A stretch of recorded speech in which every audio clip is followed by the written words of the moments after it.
This is TV Platinum.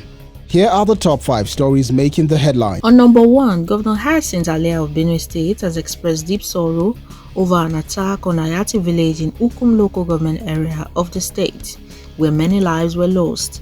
In a statement by his chief press secretary, Teso Kula, the governor condemned the ongoing violence, highlighting the persistent threats to innocent citizens despite the presence of security forces. He reaffirmed his commitment to using lawful measures to protect the people of Benue, particularly in Ukum, which has been the hotspot for such attacks. On number 2, the Nigerian Police Force has clarified that it did not raid the offices of the Nigerian Labour Congress (NLC), as widely reported, but was instead targeting a wanted foreign national involved in multiple criminal activities within and outside Nigeria. Force Public Relations Officer ACP Olumoyiwa Adejobi made this known in a statement, emphasizing that the operation was focused on apprehending the suspect and not on raiding the Labour House in Abuja.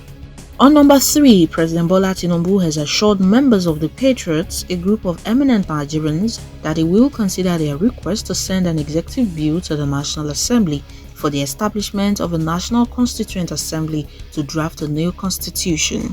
During a meeting at the Presidential Villa, Abuja, the president emphasized that economic growth and development are his administration's top priorities. He also stated that the group's proposal for a Constituent Assembly and a referendum would be carefully reviewed. On number 4, the ongoing crude oil supply dispute between Dangote Refinery and the Nigerian Upstream Petroleum Regulatory Commission (NUPRC) escalated on Friday. The Dangote Group accused the NUPRC of failing to adequately enforce domestic crude supply obligations, claiming it has not received sufficient local crude.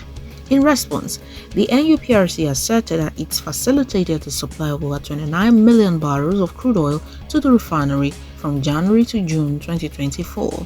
However, Dangote Refinery quickly refuted this claim, stating that it did not receive the reported 29 million barrels.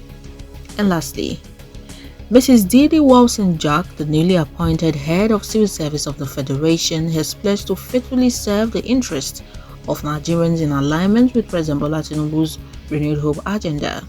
After a private meeting with the president at the Aso Rock Presidential Villa, Wilson-Jack expressed commitment to not disappointing the president and to working closely with the civil service leaders to deliver on the administration's goals. She was accompanied to the villa by her predecessor, Dr. Folashade Yemi. Those are the top stories. Do subscribe and follow us across all our platforms to get more of this update.